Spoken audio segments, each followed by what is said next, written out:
আজ একেবারেই সঙ্গীত মুখর আড্ডা। সঙ্গীত নিয়ে সারা সন্ধে কাটবে, সঙ্গীত নিয়ে, সঙ্গীতের কথা নিয়ে। যিনি আজকের আমাদের অতিথি, তিনি একজন সঙ্গীতপ্রিয় মানুষ, রাজ্যশ্রী ঘোষ।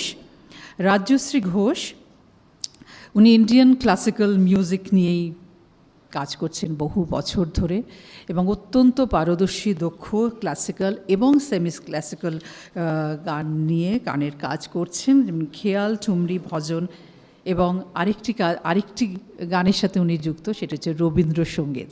তো রবীন্দ্রসঙ্গীতেরও বিভিন্নভাবে উনি মূল যে গান, সেই মূল গানের ওপর চর্চা করছেন এবং রিসার্চও করছেন। একটি বইও ওনার বেরিয়েছে, 2টি খণ্ডে অডিও বুক সঞ্চয়ন, যেখানে রবীন্দ্রসঙ্গীতের মূল গান থেকে আজকের দিনে রাগ সঙ্গীত পর্যন্ত যে গানগুলি রয়েছে তার একটি সংকলন 2টি খণ্ডে করেছে সঞ্চয়ন। অত্যন্ত একটি আর্কাইভাল কাজ আমি মনে করি। এই কাজটি যারা রবীন্দ্রসঙ্গীত নিয়ে পড়াশোনা করছেন অথবা জানতে চান সকলের জন্যই একটি খুব উল্লেখযোগ্য একটি অডিও বুক 2টি খণ্ডে হয়েছে, নাম সঞ্চয়ন। আরও একটি কথা, উনি রবীন্দ্রসঙ্গীত নিয়ে গোল্ড মেডেলিস্ট রবীন্দ্রভারতী ইউনিভার্সিটি থেকে, এবং রবীন্দ্রনাথের যেটা বললাম মূল গান নিয়ে উনি রিসার্চ করেই চলেছেন, বিভিন্নভাবে ভাঙাচোরা করে যেভাবে গানটি করা যায়।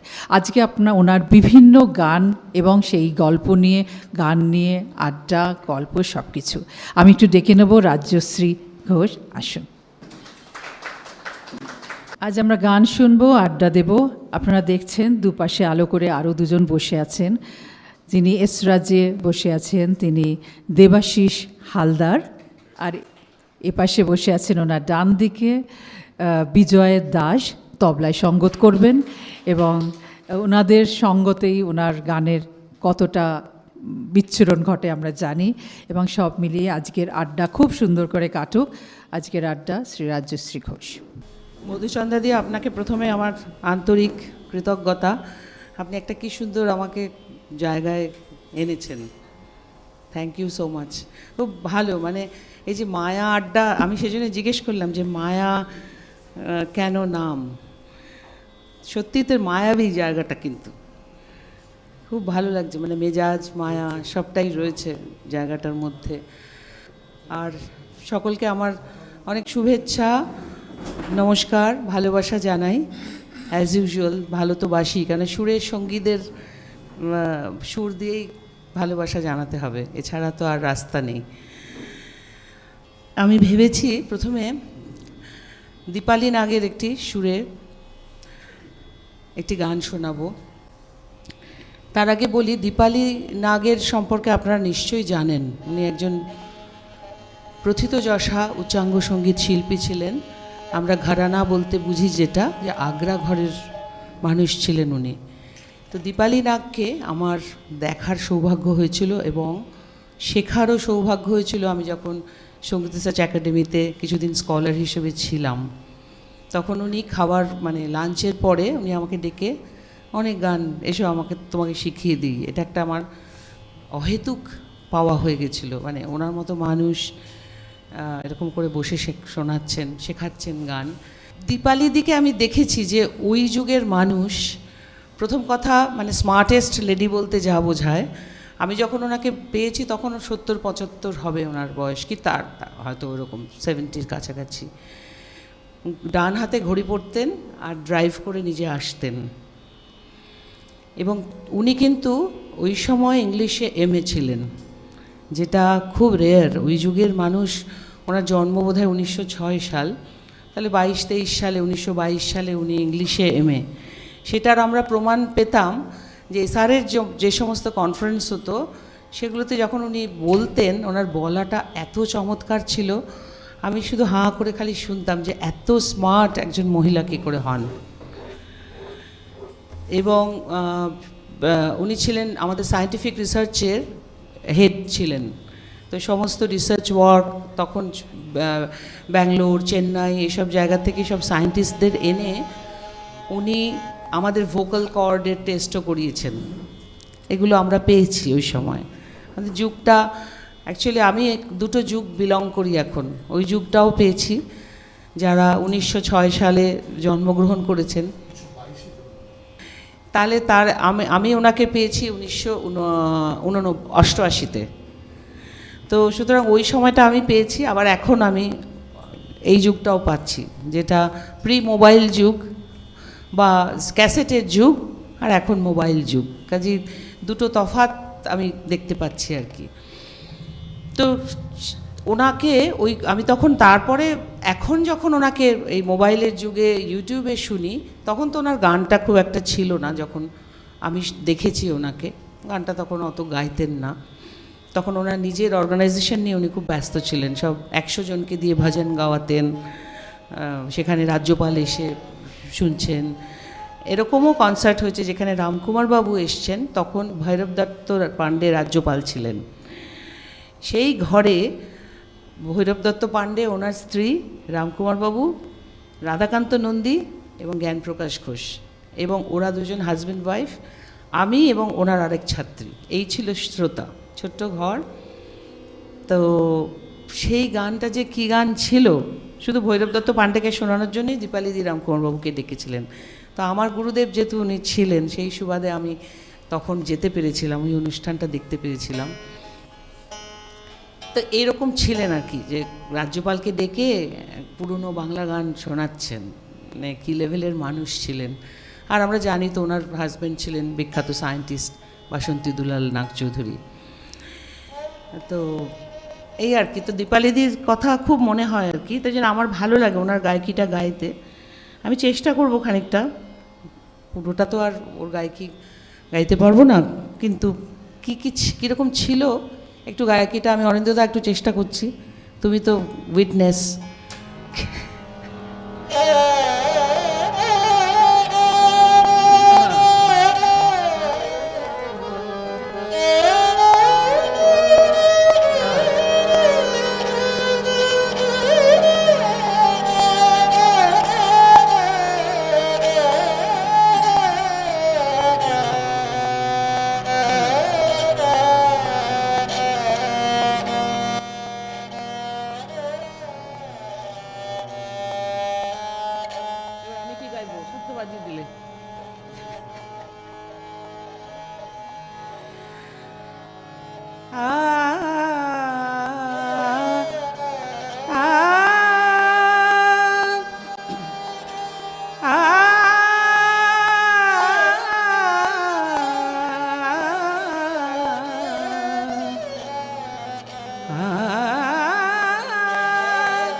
কণ্ঠে দিয়েছ গান, সে গান শোনায়। কণ্ঠে দিয়েছ গান, সে গান শোনায়। সুরের সভাতে তোমার একটি আসন মোর না,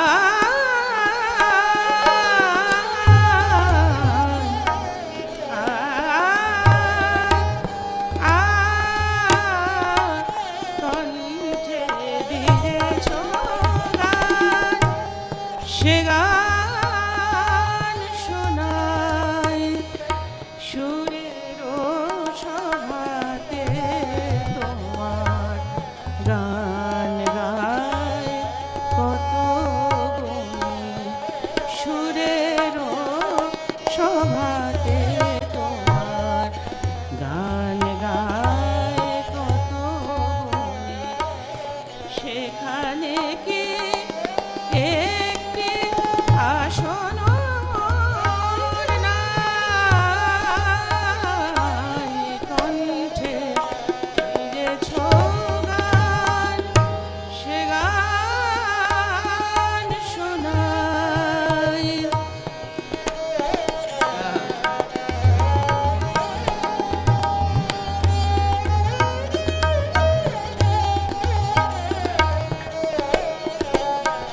গান সে গান সে গান শোনায়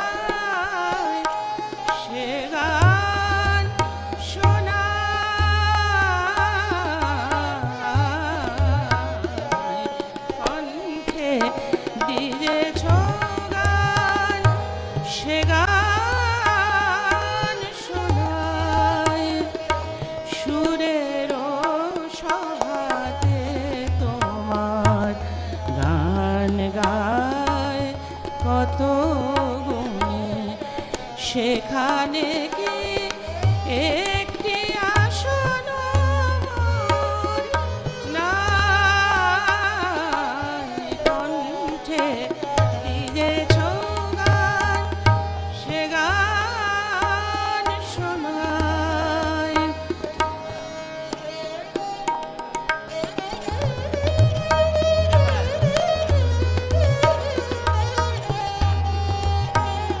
বাঁশরি করেছ আমায় বাজি জনক্ষণ বাঁশরি বাঁশরি বাঁশরি বাঁশরি করেছ আমায় বাঁশরি করেছ আমায় বাঁশরি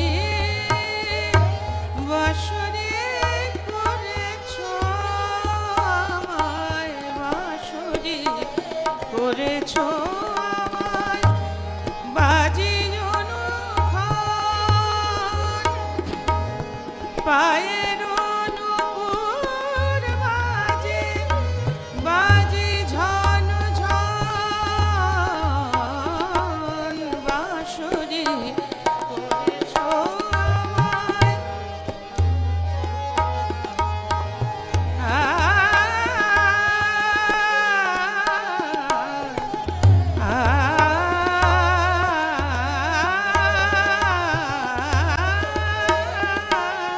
বাঁশরি করেছ আমায় বাজি জনক্ষণ পায়ের নূপুর বাজে বাজে ঝন ঝন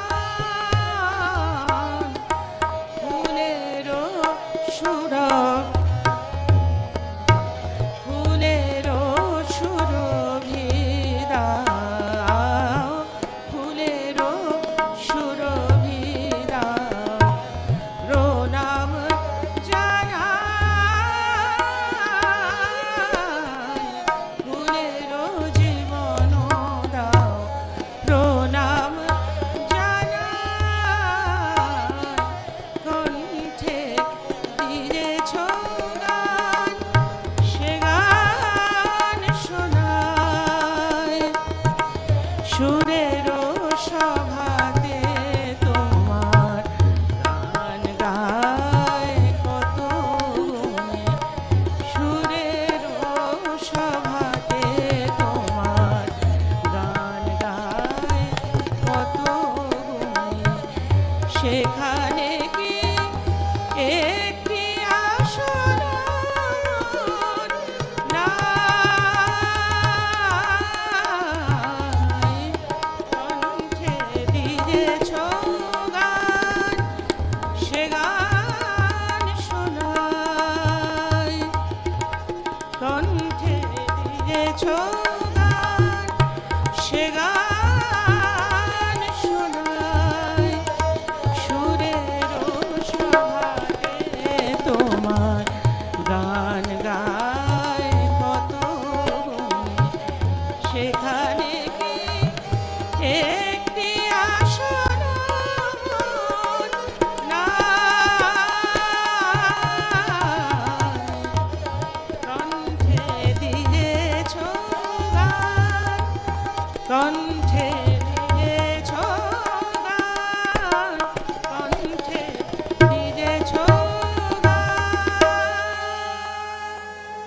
এরমই আরেকজন মানুষ ছিলেন, আরেকটু পিছিয়ে যাই আমরা। তিনি হচ্ছেন কমলা ঝরিয়া। কমলা ঝরিয়ার নাম পাওয়া যায়, কমলা সিংহ ছিলেন উনি।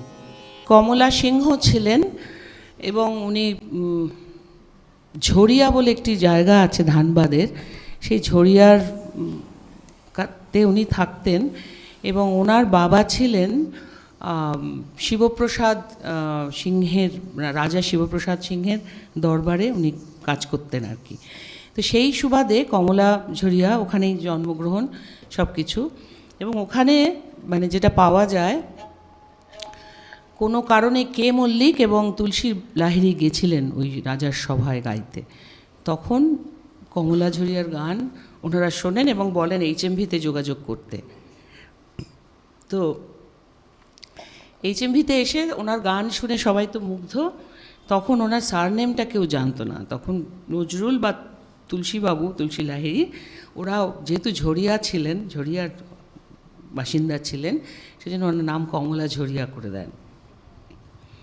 তো কমলা ঝরিয়ার গান আমার খুব, আসলে আমি একটু পেছনে হাঁটতে ভালোবাসি, কারণ ওদের কি গায়কিটা, হ্যাঁ মানে আমার ইচ্ছে করে একটু যে পেছনে কি ছিল।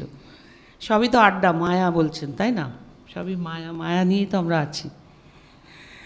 কিছু কিছু জিনিস আমি, অনিন্দদা একটু তুমি যদি মানে বুঝতে পারবে হয়তো, আমি কিছু কিছু কাজগুলো যেগুলো মাঝখামাঝে আছে গানটা, বুঝতে পেরেছ? কিন্তু বর্তমানে আমরা মাঝখামাঝ যেমন করে গাই তেমন করে কিন্তু ওরা গাইতো না। দেখি কেমন লাগে। আপনার উপরে ছেড়ে দিলাম।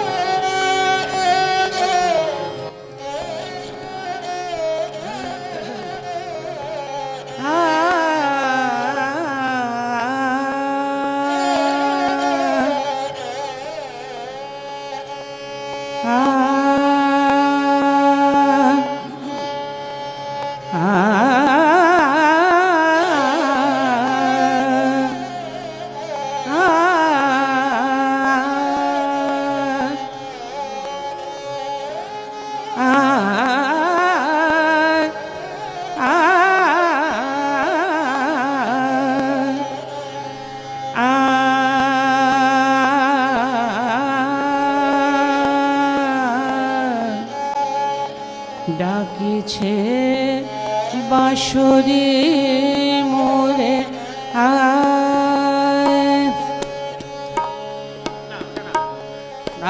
আধিক ধা ধা এলয়, ডাকিছে বাঁশরি মোরে আয়, সখী চলে আয়, ডাকিছে বাঁশরি মোরে আয়, মোরে আয়, এটা নেই, ডাকিছে বাঁশরি মোরে আয়, সখী চলে আয়, ডাকিছে বাঁশরি মোরে আয়, যমুনার কালো জলে যমুনার কালো জলে রাখা চাঁদ ভেসে যায়, যমুনার কালো জলে, যমুনার কালো জলে রাখা চাঁদ ভেসে যায়, ডাকিছে বাঁশরি মোরে আয়, সখী চলে আয়, ডাকিছে বাঁশরি মোরে আয়।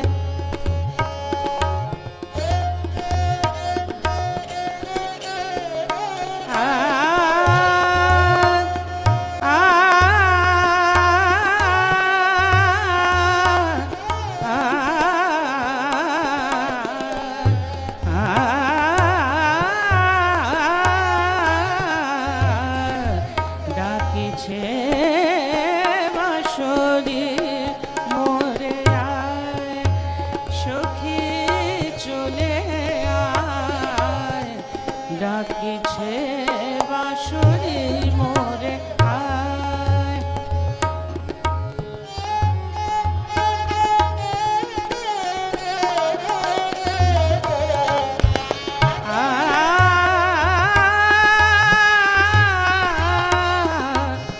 সুন্দরে মিলিতে আজ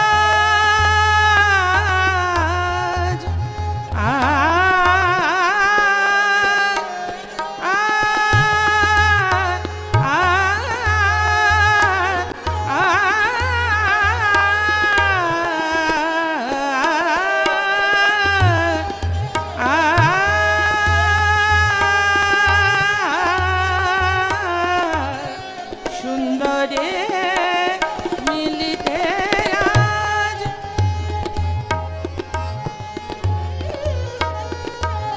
সুন্দরে মিলিতে আজ, প্রকৃতির নব সাজ, সুন্দরে মিলিতে আজ, প্রকৃতির নব সাজ, একা কেন বসে আজ, আয় সখী চলে যায়, একা কেন বসে আজ, আয় সখী চলে আয়, ডাকিছে বাঁশরি মোরে আয়, সখী চলে আয়, ডাকিছে বাঁশরি মোরে আয়।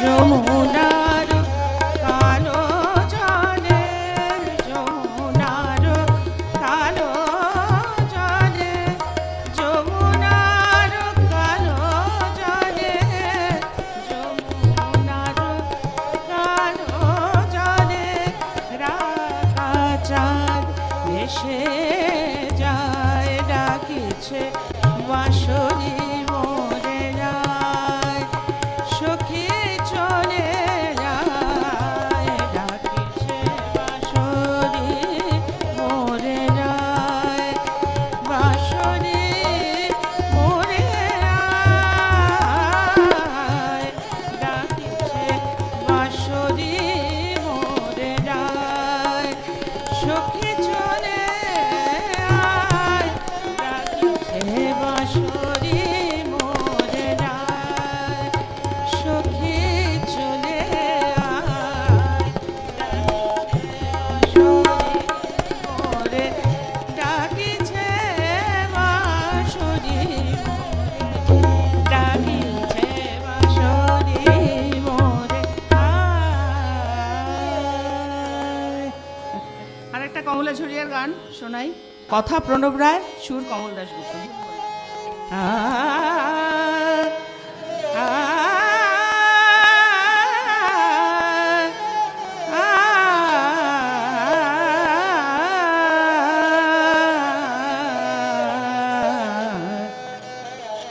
যদি ফাগুন রাতে মন কাঁদে কেন, বিরহ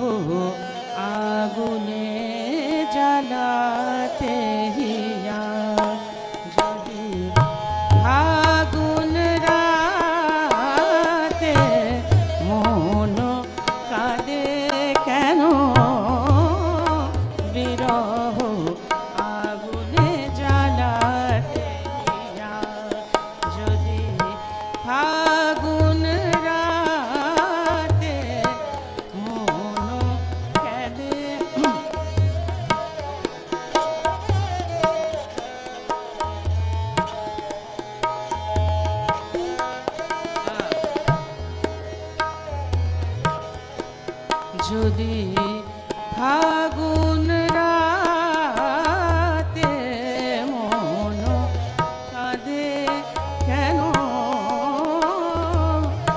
বিরহ আগুনে জ্বালাতে কেন একলা জাগা কেন একলা জাগা কেন একলা জাগা বিষাদাখি শয়নে ক্লান্ত চোখে কেন ছলনা কিয়া ফাগুন রাতে মন কাঁদে কেন বিরহ আগুনে জ্বালাতে যদি ফাগুন রাতে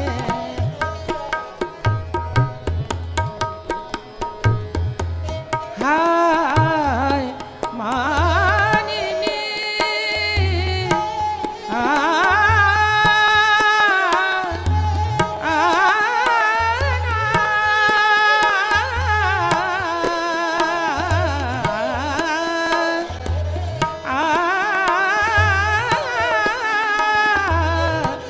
হায় মানিনি যায় হায় মানিনি যায় কারালে বারতা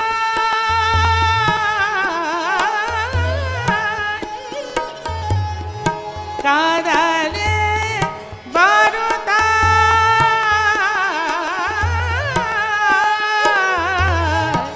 হায় মানিনি যায় কারালে বারতা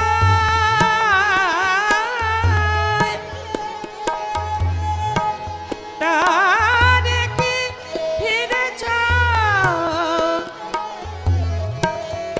বিধুর মধুবায় হায় মানিনি যায় কারালে বারতা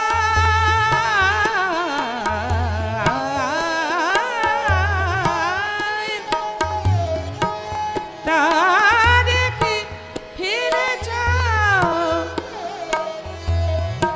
বিধুর মধুবায় কেন অশ্রু জল ঝড় ঝড় ধারায় কেন অশ্রু জল ঝড় ঝড় ধারায় হবে গো ফুলমালা গাঁথিতে গিয়া হবে গো ফুলমালা গাঁথিতে গিয়া যদি ফাগুন রাতে মন কাঁদে কেন ফাগুন রাতে মন কাঁদে কেন বিরহ আগুনে জ্বালাতে কেন একলা জাগা একলা জাগা একলা জাগা একলা জাগা বিষাদাখি শয়নে ক্লান্ত চোখে কেন ছলনা নিয়া যদি ফাগুন রাতে মন কাঁদায় কেন ফাগুন রাতে মন কাঁদে কেন বিরহ আগুনে জ্বালা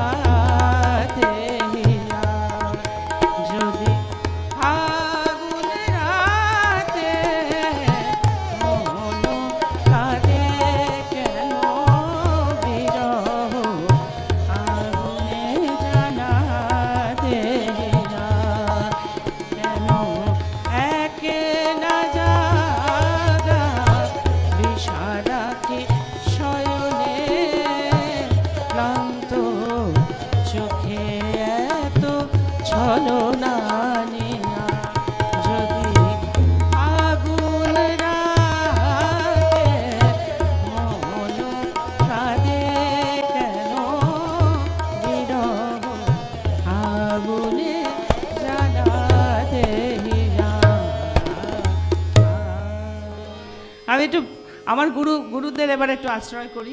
রামকুমার বাবু আমার প্রচণ্ড শ্রদ্ধেয় মানুষ, ওনার একটু গান কিছু গাই, তাহলে আগমনী গাই।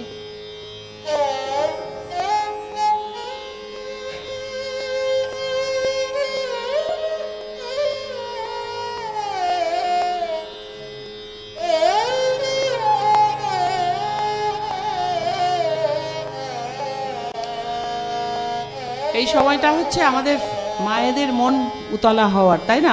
সব প্রবাসে চলে যায় ছেলেমেয়েরা, আমারও ছেলে আসছে কদিন বাদে। তো ভাবছিলাম যে এরকমই হয় মায়ের মন, যেটা গিরিরাজ আর মেনকার কথোপকথন থেকে আমরা পাই, যে তুমি কবে যাবে আনতে গিরিরাজ, একটা বছর তো ঘুরে গেল। তো সেই গিরিরাজকে যখন বলছেন যে মা মেনকা বলছেন যে সম্বৎসর গেল, হয় না অবসর তোমার, কবে আনবে গৌরী, আনার কথা মনে কি হলো না।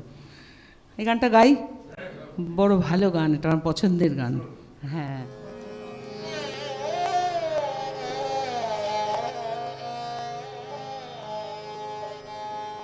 গিরি একই তব বিবেচনা,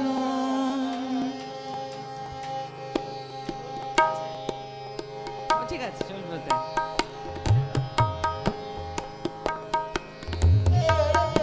একই তব বিবেচনা গিরি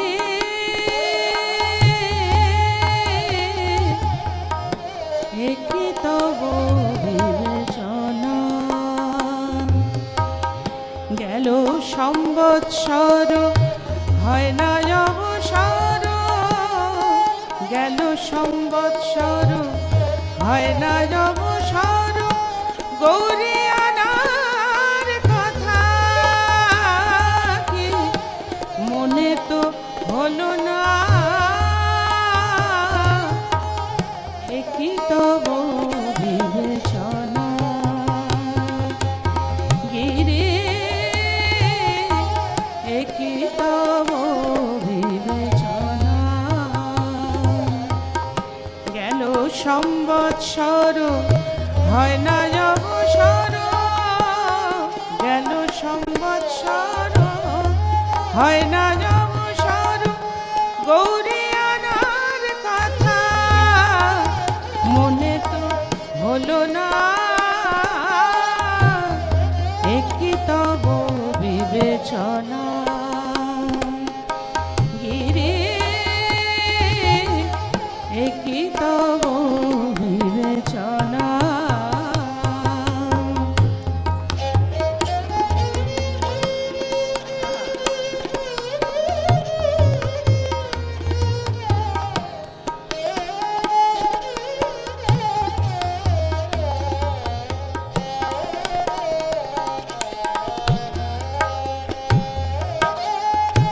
রাজার মেয়ে উমা জামাই ভিখারি, লোক মুখে শুনে সদা দুঃখে মরে,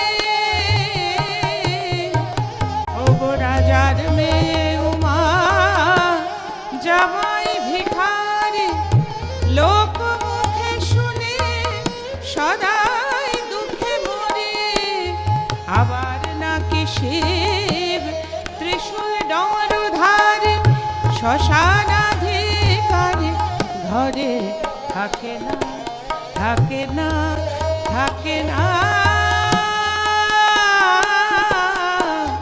একই তব বিবেচনা গিরি একই তব বিবেচনা।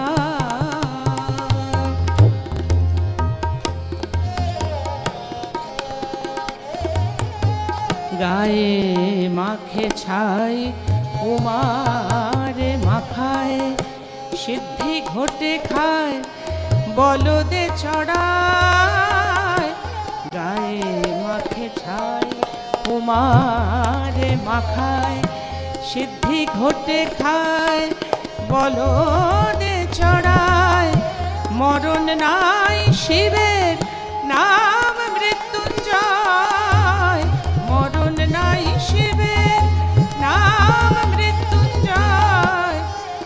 পাষাণী হৃদয় বাঁচে না, বাঁচে না, বাঁচে না। একই তব বিবেচনা গিরি, একই তব বিবেচনা। গেল সম্বৎসর হয় না অবসর, গেল সম্বৎসর হয় না অবসর। গৌরী আনার কথা মনে কি হলো না, একই তব বিবেচনা গিরি, একই তব বিবেচনা, একই তব বিবেচনা, একই তব বিবেচনা। তো মা যখন আসেন তখন চারদিকটা কেমন হয়? শেফালি সুরভি জাগা, স্নিগ্ধ রাতে দশ দিশি উজ্জ্বল করি। রাজ রাজেশ্বরী মায়া আমার ওই যাসে মরি গো মরি। দশ দিশি উজ্জ্বল করি, শেফালি সুরভি জাগা।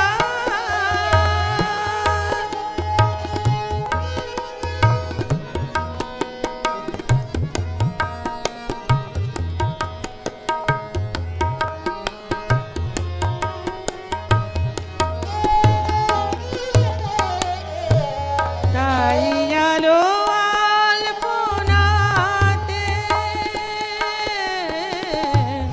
তাই আলো আলপনাতে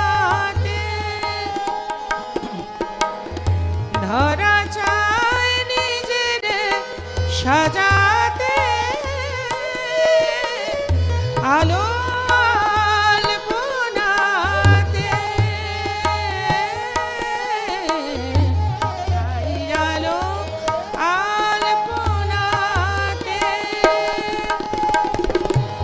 ধরা চায় নিজের সাজাতে। স্নিগ্ধ কমল বনে মৃদু মধু গুঞ্জন উড়ে ফেরে ভ্রমর ভ্রমরি। দশ দিশি উজ্জ্বল করি, শেফালি সুরভি জাগা। স্নিগ্ধ রাতে দশ দিশি উজ্জ্বল করি। রাজ রাজেশ্বরী মায়া আমার ওই যাসে, ওই আসে মরি গো মরি। দশ দিশি উজ্জ্বল করি, শেফালি সুরভি জাগা। শেফালি সুরভি জাগা, শেফালি সুরভি জাগা। টপ্পা আগমনী। দেখো না নয়নে গিরি, গৌরী তোমার সেজে এলো। দেখো না নয়নে গিরি রে না রে।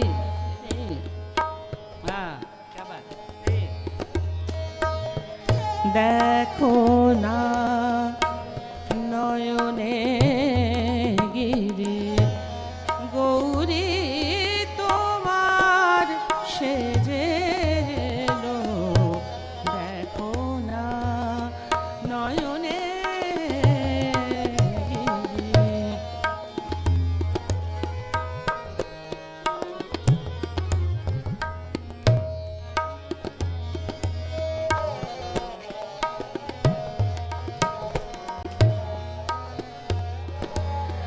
নয়নে গিরি দ্বিভুজা ছিল যে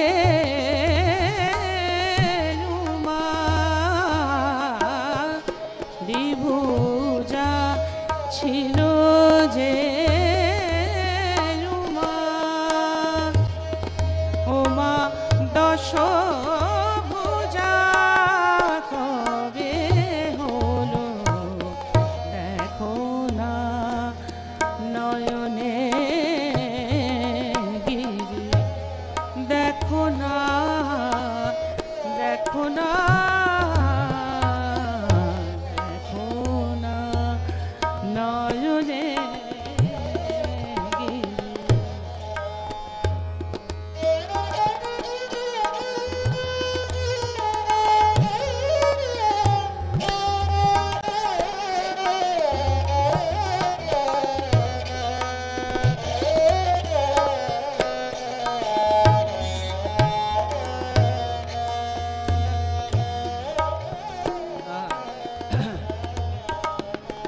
সঙ্গে লক্ষ্মী সরস্বতী, সামটা পরে পড়তো, সঙ্গে লক্ষ্মী সরস্বতী এই বললো। এটা নিয়ম ছিল অন্তরাতে, আস্থাইতে নয়, কিন্তু ওরা বারবার রেয়াজ করতে করতে এই জিনিসটা হয়।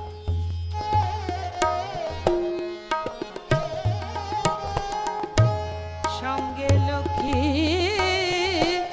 সরস্বতী আর কার্তিক গণপতি,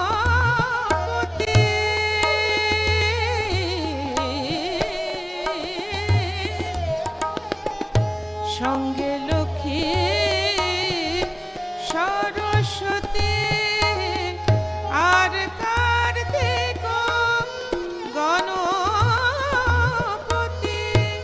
সিংহ পৃষ্ঠে ভগবতী,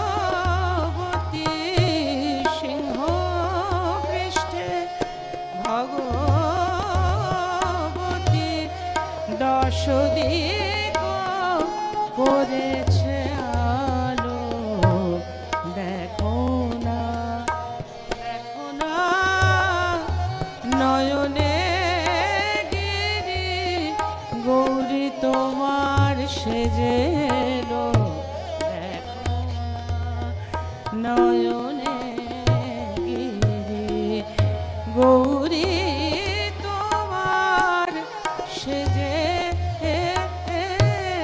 এলো, দ্বিভুজা ছিল যে উমা, দ্বিভুজা ছিল যে উমা, ওমা দশ ভুজা কবে হলো দেখো না নয়নে গিরি গৌরী তোমার সেজে এলো, দেখো না নয়নে গিরি। নিম কাঠের কমণ্ডলু সে খুব দুঃখ করে বলছে যে আমার জীবনে কিছু হলো না, এই আমার মতোই অবস্থা কমণ্ডলুরও। সে বলছে যে সারা জীবন এত সাধু সঙ্গ করলাম, কি হলো আমার? নিম কাঠ তেতো, তার মধ্যে সেই জল, এবং সেই জল নিয়েই তো সারা বিশ্ব সে সাধুর সঙ্গে সঙ্গ করছে। তাই সে আত্মকথায় বলছে, সাধু গো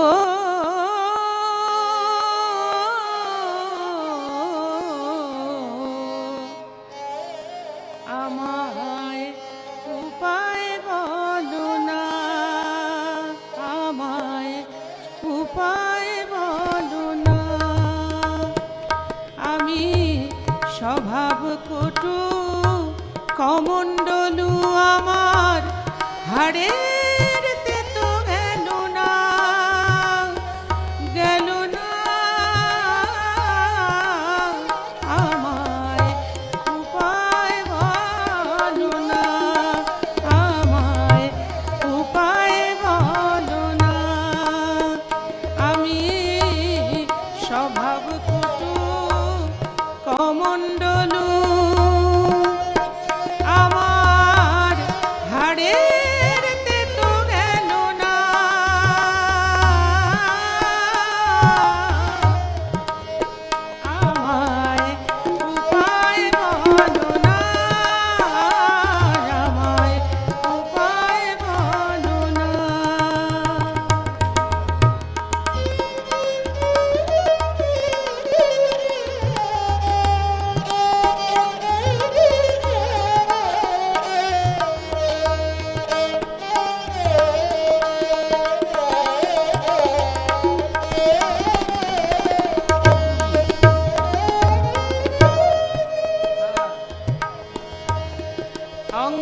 অঙ্গে আমার তীর্থ মাটি, বুকে গঙ্গা জল, তবু ধুয়ে তো গেল না আমার মনেরই গরল। আমি বাহিরেতে ঢেক ধরেছি, ভিতর কিন্তু ছলনা।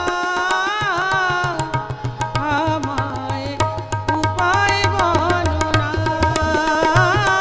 আমায় উপায় বলো না সাধু গো।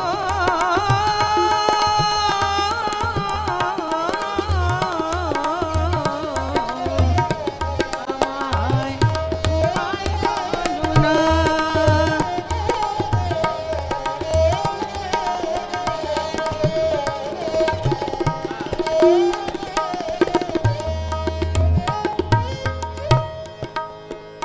শেষে বলছেন, দেশ দেশান্তরে হলো আমার শুধু যাওয়া আসা, তবু সাধু সঙ্গে ঘুচিল না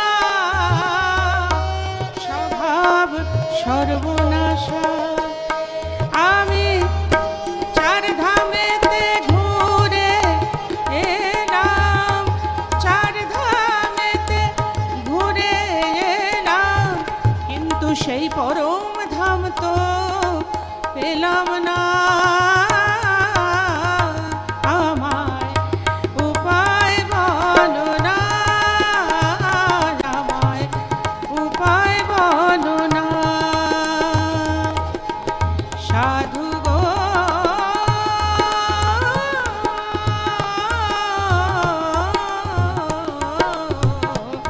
আমায় উপায় বলো না। আমি স্বভাব কটু কমণ্ডলু, আমার হাড়ের তেতো গেল না। আমায় উপায় বলো না, আমায় উপায় বলো না, আমায় উপায় বলো না।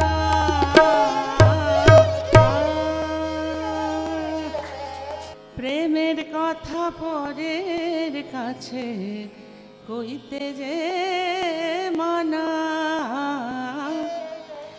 প্রেমের কথা পরের কাছে কইতে যে মানা। সে যে দীপে দেয়া দীক্ষা মন্ত্র কারো কাছে কইব না। প্রেমের কথা পরের কাছে কইতে যে মানা।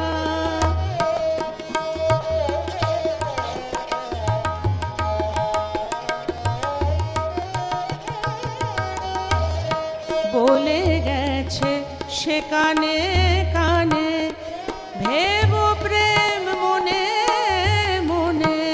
বলে গেছে সে কানে কানে, ভেব প্রেম মনে মনে। আপনি ভজ আপনি মজ, লোক মজাতে মজনা। প্রেমের কথা পরের কাছে কইতে যে মানা। প্রেমের কথা পরের কাছে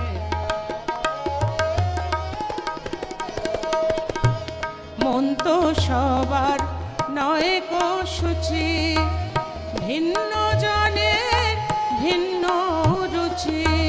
মন তো সবার নয় কো সূচি, ভিন্ন জনের ভিন্ন রুচি। তোমার যাতে অভিরুচি, অন্যের তাতে রোচে না।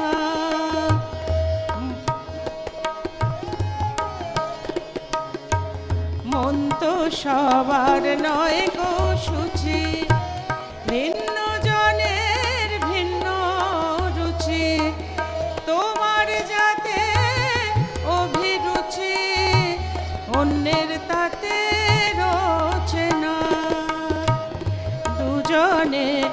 দুজনে বোঝে ঘুমে জাগরণে খোঁজে দুজনে দুজনে বোঝে ঘুমে জাগরণে খোঁজে জেগে জেগে স্বপ্ন দেখে ঘুম তো আসে না জেগে জেগে স্বপ্ন দেখে ঘুম তো আসে না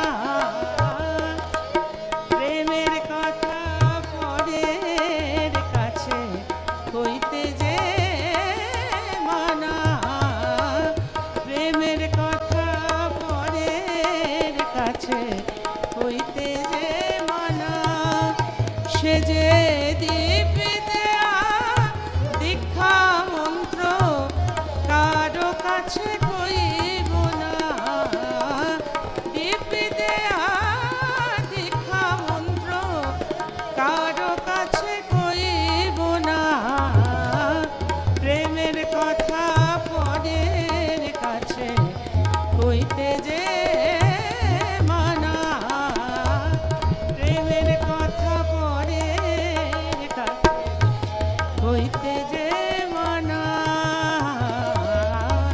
কইতে যে মানা কইতে যে মানা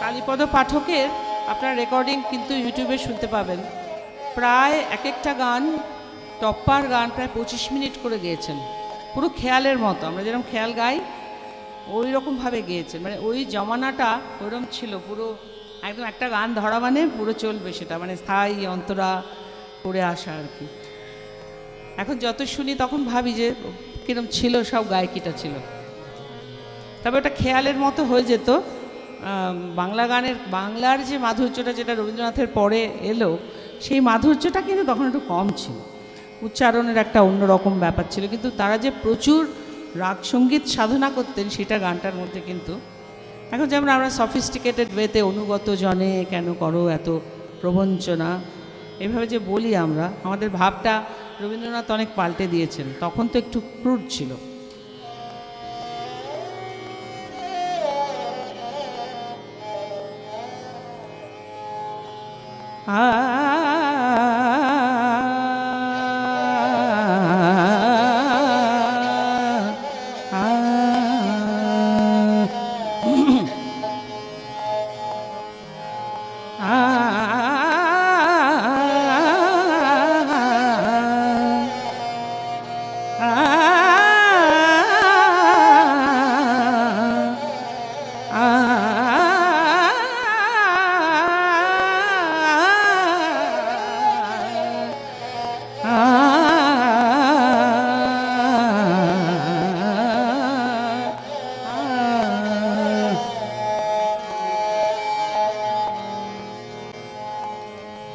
নিধুবাবু কিন্তু বিহারে ছাপড়ায় গিয়ে শিখেছিলেন জন্ম হয়েছিল কুমোরটুলিতে ছাপড়ায় গিয়ে পুরো শিক্ষা করে তারপরে ওনার মনে হয়েছে যে ওই টপ্পার আঙ্গিকে যেরকম টপ্পার ইতিহাসটা সেদিন পড়ছিলাম যে কোত্থেকে টপ্পাটা হলো এই যে উট চালকরা পাঞ্জাবের উট চালকরা যখন ক্লান্ত হয়ে যেত তখন ওরা কোনো অদৃশ্য প্রণয়িনীর উদ্দেশ্যে যে গানটা বাজত সেই গানটাই ছিল টপ্পা এবং সেটা মানে ওই কাঁপনটা কিন্তু ওই ওই ঠান্ডা এবং ওই উট চালকের জন্যে ওই কাঁপনটাই কিন্তু প্লাস পয়েন্ট হলো এই টপ্পা রচনাতে তো এইটার আঙ্গিকে নদীবাবু যখন করলেন তখন বললেন বাংলায় টপ্পা যদি এভাবে করা যায় বাংলার কথা রেখে তাহলে কেমন হয়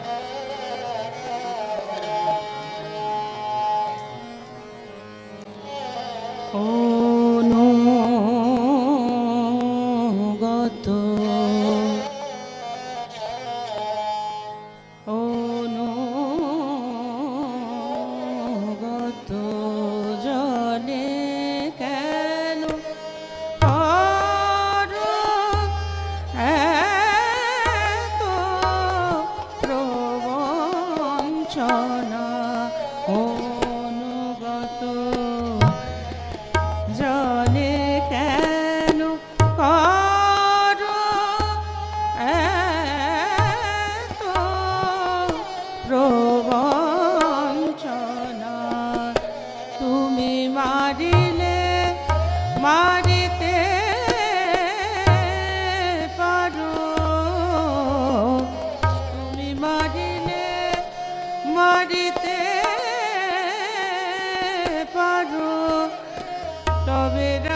কিরে তোর বিবেচনা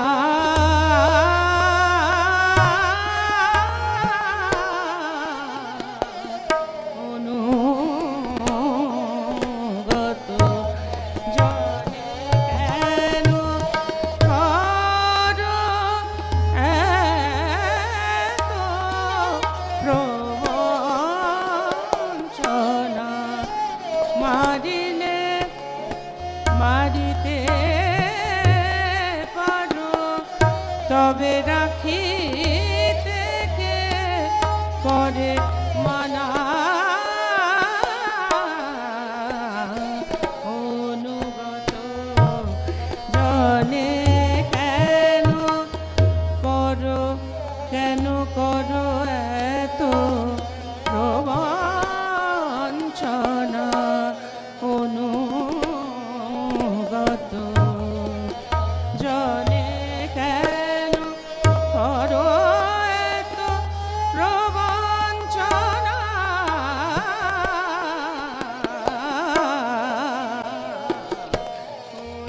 অনুগত জনে কেন করো তুমি মারিলে মারিতে পারো তুমি মারিলে মারিতে পারো তবে রাখিতে কে করে মানা মানা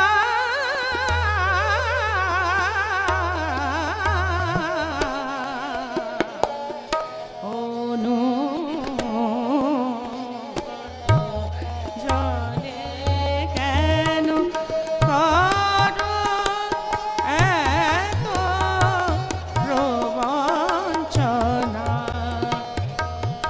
মারিলে মারিতে পারো তুমি মারিলে মারিতে পারো তবে রাখিতে কে করে মানা অনুগত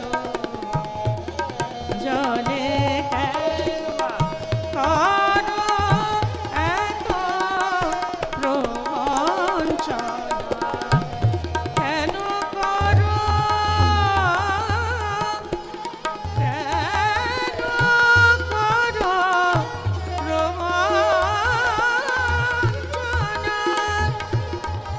মারিলে মারিতে পারো তবে রাখিতে কে করে অনুগত জনে কেন করো এত প্রবঞ্চনা অনুগত জনে কেন অনুগত জনে কেন অনুগত জনে কেন করো এত প্রবঞ্চনা ওটা পরীক্ষার সময় বাজে নয় ফিরে আসাটা ওটা না পারলে তখন পরীক্ষক 100-র মধ্যে 60 দিয়ে দেবে। শূন্যে বুকেটা রাধিকা প্রসাদ গোস্বামী গিয়েছিলেন, তার আগে অল্প লইয়া থাকি তাই রবীন্দ্রনাথের গান উনি ওরকম শূন্যে বুকের মতো করে গিয়েছিলেন খেয়াল অঙ্গে। রবীন্দ্রনাথ তো একদম জারি না করে দিয়েছেন, এটা এভাবে গাইবেন আমার গান। পৃথিবী তোমারে বারে বারে চাই,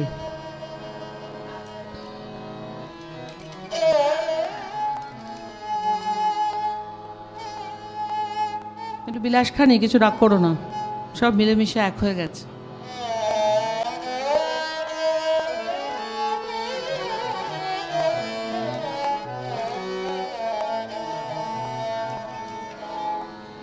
এটা দীপালিদি আমাকে শিখিয়েছিলেন।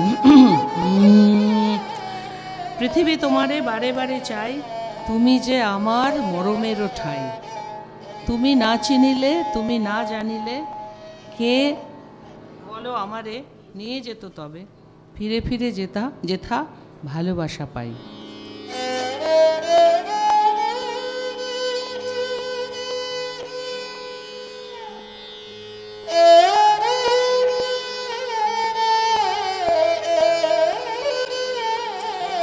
শাবাশ।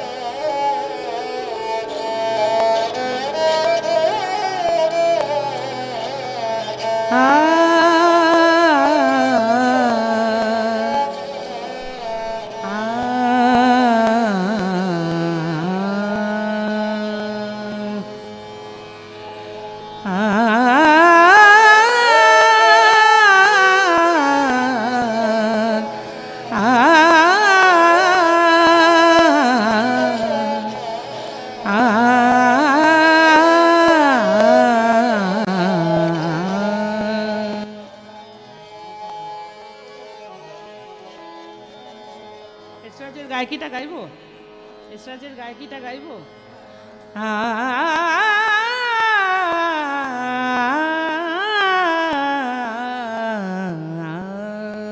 পুরোটা ঘুরে দেয় এবার।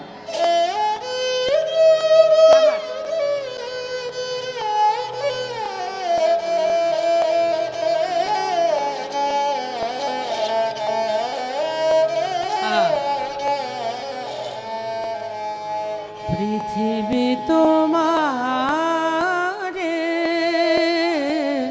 বারে বারে চাই, পৃথিবী তোমারে বারে বারে চাই, তুমি যে আমার মরণের ঠাই, পৃথিবী তোমারে বারে বারে চাই, তুমি যে আমার মরণের ঠাই, পৃথিবী তোমারে বারে বারে চাই।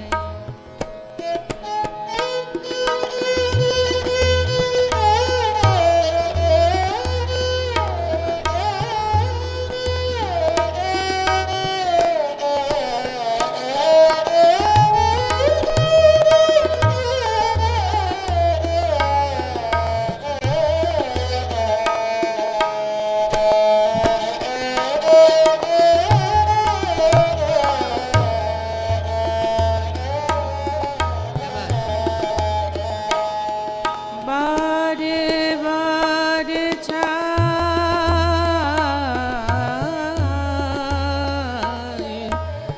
পৃথিবী তোমারে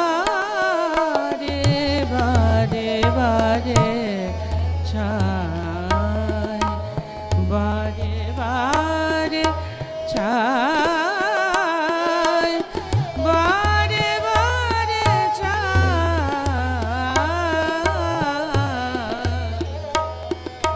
পৃথিবী তোমারে বারে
পৃথিবী তোমারে, পৃথিবী তোমারে,